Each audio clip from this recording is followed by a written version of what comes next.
Welcome to diploma online classes.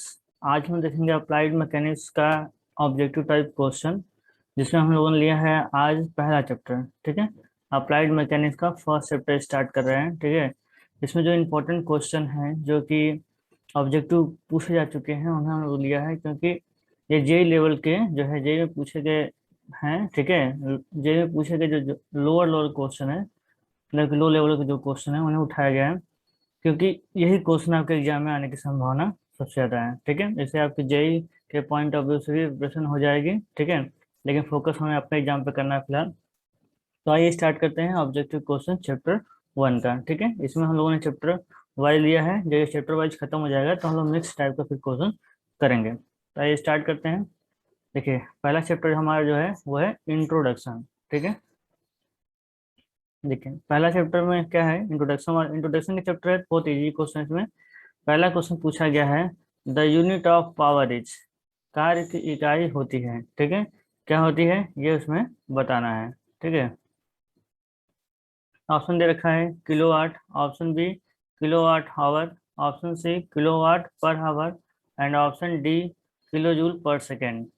तो इसका सही आंसर क्या है? इसका सही आंसर है the unit of work is kilowatt hour. Option B is the right answer. ठीक है, नेक्स्ट देखते हैं क्वेश्चन नंबर 2। क्वेश्चन नंबर 2 में क्या पूछा गया है, which of the following is not the unit of distance. ठीक है, निम्न में से कौन सी दूरी की इकाई नहीं है? ठीक है, option A light year, option B micron, option C millimetre and option D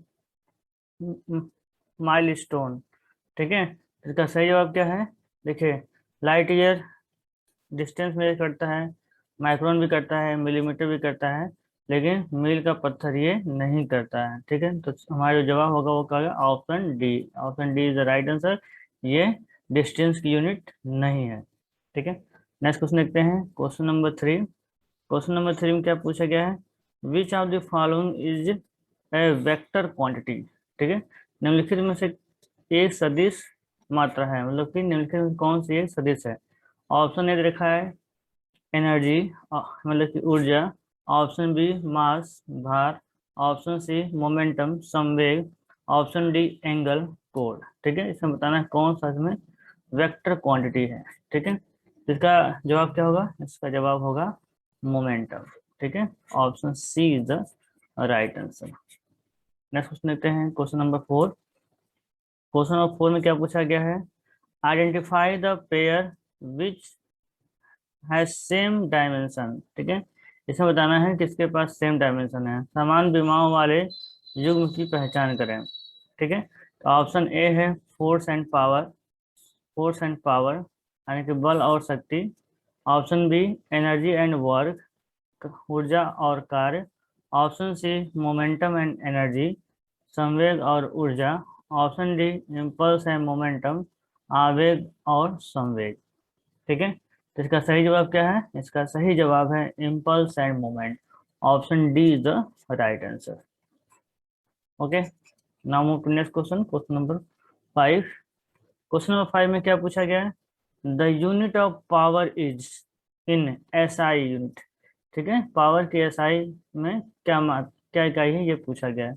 SI इकाई में शक्ति की इकाई इनमें से क्या है? Option A Newton, option B Pascal, option C joule and option D watt.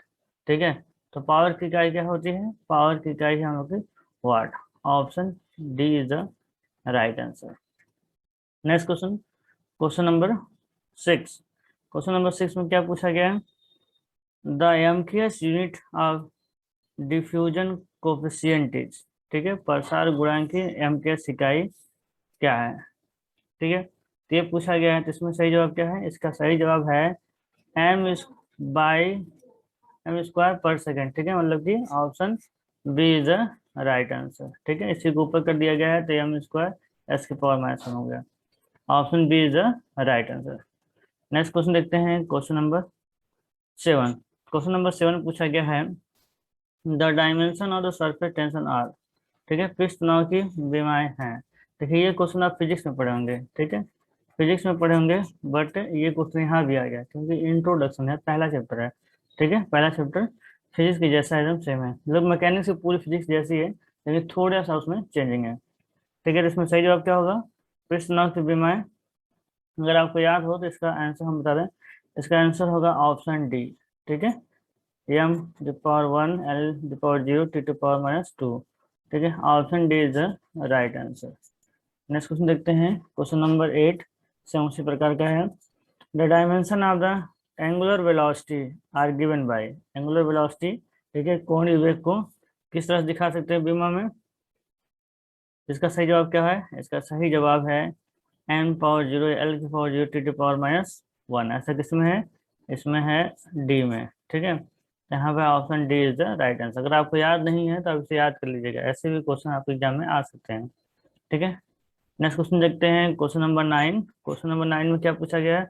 What is the effect of force, ठीक है, applied on a rigid body. ठीक है, एक कठोर वस्तु पर लगाए गए बल का क्या प्रभाव होता है? ठीक है, पूछा what is the effect of force applied on rigid body. Rigid body पर जब फोर्स लगाया जाता है तो उसका क्या इफेक्ट होता है? तो ऑप्शन ए दे रहा है एक्सीलरेशन, मतलब कि त्वरण उत्पन्न होता है। ऑप्शन बी रिट्रेशन, से गतिरोध होता है। Option C change direction of moment, गति की दिशा में परिवर्तन होता है। Option D all of the above. Option D all of the above. हम जानते हैं कि रिजिड बॉडी जब फोर्स आप लगाएंगे तो उसमें एक्सीलरेशन भी हो सकता है, गति अवरोध भी हो सकता है, और उसका डायरेक्शन भी बदल सकता है, मतलब कह सकते हैं all of the above. Option D is the right answer. ठीक है, नेक्स्ट क्वेश्चन देखते हैं, क्वेश्चन नंबर 10। क्वेश्चन नंबर 10 में क्या पूछा गया है? क्वेश्चन नंबर 10 में पूछा गया है, देखिए, according to law of the transmissibility, ठीक है, मतलब कि चेंजिंग वाली प्रक्रिया of force, effect of force acting on the body is. ठीक है, बलों के संचरणशीलता के नियम के अनुसार एक पिंड पर लगने वाले बल का प्रभाव निम्न है। ठीक है, एक पिंड पर लगने वाले बल का प्रभाव निम्न होता है। संचरणशीलता का सिद्धांत हम लोगों ने पढ़ा है, पहले चैप्टर क्लास में था। ठीक है, तो उसके अकॉर्डिंग क्या सही है? ठीक है, option A different at different point of the body. Option B minimum when act at center of gravity of the body. Option C maximum when it act center of gravity of the body. And option D same at every point in its line of action। तो इसका सही जवाब क्या है? इसका सही जवाब है ऑप्शन डी। ठीक है, अपनी कार्यकारिक लाइन के में हर बिंदु पर एक समान होता है। ठीक है, इसको हम लोगों ने पढ़ा था, जब किसी बॉडी पर फोर्स को लगाया जाता है और रिलेटिव जुड़े हो तो उसको फोर्स को इसके सीध में कहीं पर भी माना जा सकता है, लगा हुआ माना जा सकता है। ठीक है, अगर पहला चैप्टर आपने नहीं देखा है तो डिस्क्रिप्शन खोलिए, उसमें आपको लिंक मिल जाएगा, फिर चैनल पे जाइए, आप पहला दूसरा चैप्टर थोड़ा पढ़ाया ये थियरी, तो वहाँ जाकर इसको कंप्लीट कर सकते हैं। तो यहाँ पे ऑप्शन डी सही हो रहा है, same at every point in its line of action. Okay, option D is the right answer. यहाँ पे आपको पता होना चाहिए कि ट्रांसमिसिबिलिटी होती क्या चाहिए, संचरणशीलता होता है क्या। अगर ये पता है तो ये ऑप्शन आप समझ जाएंगे। आगे देखते हैं क्वेश्चन नंबर 11। क्वेश्चन नंबर 11 में क्या पूछा गया है? क्वेश्चन नंबर 11 में पूछा गया है when rigid body is suspend vertically and it oscillate with a small amplitude under the action of the force of gravity, the body is known as। इन हिंदी, जब कोई कठोर पिंड को निलंबित रखा जाए एवं गुरुत्वाकर्षण बल के प्रभाव से लघु आयाम के साथ दोलन करे तो वह पिंड कहलाता है। ठीक है, तो पिंड क्या कहलाता है? ऑप्शन सेकंड पेंडुलम, मतलब सेकंड लोलक। ऑप्शन बी कंपाउंड पेंडुलम, यौगिक लोलक। ऑप्शन सी सिंपल पेंडुलम, सरल लोलक। And option D torsional pendulum, मतलब बीमोड लोलक। इसका सही जवाब क्या होगा? अगर आपने थियरी पढ़ी है तो आपको समझ में आ गया होगा, तो इसका सही जवाब होगा ऑप्शन बी, कंपाउंड पेंडुलम की बात कर रहा है। ये किसकी बात कर रहा है? कंपाउंड पेंडुलम की बात कर रहा है। Option B is the right answer. ठीक है, इसका जब पीडीएफ भेज देंगे, ठीक है, तो इसको अपने साथ पढ़िएगा आराम से आहिस्ते से, तो आपको चीज़ें समझ में आने लगे। पीडीएफ के लिए टेलीग्राम और जरूर से ज्वाइन कर लीजिए। ठीक है, टेलीग्राम ज्वाइन कर लेंगे, वहाँ पे आपको पीडीएफ भी मिलता रहेगा और वीडियो का नोटिस भी मिलता रहेगा। देखिए नेक्स्ट क्वेश्चन नंबर 12, इसमें क्या पूछा गया है, in simple harmonic motion the ratio between the displacement of mass and it's dash constant. इसका क्या मतलब, सरल आवर्त गति में द्रव्यमान के विस्थापन एवं इसके का अनुपात स्थिर रहता है। तो यहाँ फिल द ब्लैंक्स में क्या भरना है, तो यहाँ पर ऑप्शन दे रखा है फ्रीक्वेंसी मतलब कि आवृत्ति, ऑप्शन बी टाइम पीरियड समय अवधि, ऑप्शन सी वेलोसिटी वेग एंड ऑप्शन डी एक्सीलरेशन। इसका सही जवाब क्या होगा, इसका सही जवाब होगा एक्सीलरेशन। ठीक है, सरल आवर्त गति में द्रव्यमान के विस्थापन एवं उसके त्वरण का अनुपात स्थिर रहता है। ठीक है, विस्थापन और उसके त्वरण का अनुपात स्थिर रहता है। Option D is the right answer. ठीक है, यहाँ पे एक्सीलरेशन भरा जाएगा। Next question, question number 13। Question number 13 में क्या पूछा गया है, क्वेश्चन नंबर 13 में पूछा गया है कि समान लंबाई का एक सरल पेंडुलम की आवृत्ति होगी। ठीक है, समान लंबाई का एक सरल पेंडुलम की आवृत्ति क्या होगी। ठीक है, the equivalent length of a simple pendulum which give the same frequency as compound pendulum is. ठीक है, समान लंबाई का सरल पेंडुलम की आवृत्ति क्या होगी, यहाँ पर क्वेश्चन ऊपर में लिखा है कि कंपाउंड पेंडुलम की अपेक्षा। तो इसका सही जवाब क्या होगा, इसका सही जवाब होगा kg² प्लस h²/h। इसका भी आपको क्या पढ़ना पड़ेगा, थियरी पढ़ना पड़ेगा। यहाँ पे ऑप्शन बी जो है सही है, बिना थियरी पढ़े डायरेक्ट ऑब्जेक्टिव आपको याद नहीं रहेगा कुछ सा। देखिए अगर केवल थियरी पढ़ केवल नंबर आप केवल ऑब्जेक्टिव पढ़ के जाएंगे तो उसमें से केवल आप 60% ही याद रख पाएंगे, 40% आप भूल जाएंगे। और जब थियरी पढ़ के जाएंगे तो कम से कम आपको 90%, 80 to 90% याद रहेगा। ठीक है, क्योंकि थियरी से ही ऑब्जेक्टिव बनता है। आगे देखते हैं क्वेश्चन नंबर 14। क्वेश्चन नंबर 14 में क्या पूछा गया है कि किसी सरल लोलक का आवर्तकाल निर्भर करता है।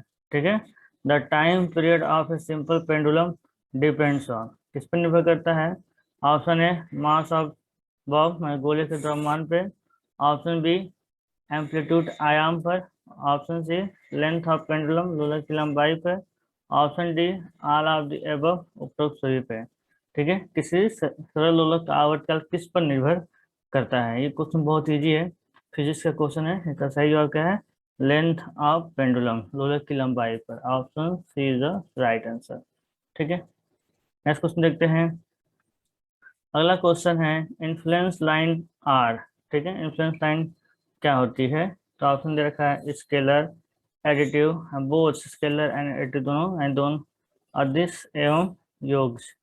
ऑप्शन डी वेक्टर सदिश।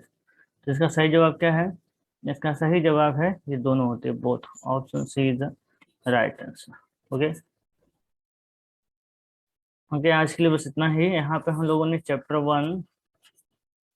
1 को कंप्लीट किया है। ठीक है,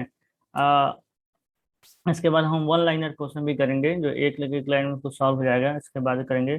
लेकिन वो तब करेंगे जब एमसीक्यू टाइप क्वेश्चन समाप्त हो जाएंगे, उसके बाद करेंगे वन लाइनर क्वेश्चन सारे ही चैप्टर से। और नेक्स्ट वीडियो में देखेंगे चैप्टर 2 का ऑब्जेक्टिव क्वेश्चन। ठीक है, ऐसा नहीं है कि हमने 15 क्वेश्चन कराया है तो 15 क्वेश्चन ही बनेंगे पहले चैप्टर से, और भी क्वेश्चन बनेंगे। तो जो क्वेश्चन और बनने वाले हैं पहले चैप्टर, उनको जो है वन लाइनर बनेंगे, एक एक लाइन में लेकर के पढ़ेंगे उसको। ठीक है, उसके अलावा जब ये पूरा चैप्टर वाइज जो है ये एमसीक्यू खत्म हो जाएगा। ठीक है, उसके बाद से वन लाइनर खत्म हो जाएगा, उसके बाद हम मिक्स टाइप लेके चलेंगे। ठीक है, मिक्स टाइप लेके चलेंगे। मिक्स टाइप में क्या होगा कि सारे चैप्टर से वीडियो बनाएंगे, उसमें उसमें हम 25-25 क्वेश्चन जो है लेके चलेंगे, ताकि आपकी तैयारी अच्छे से हो सके।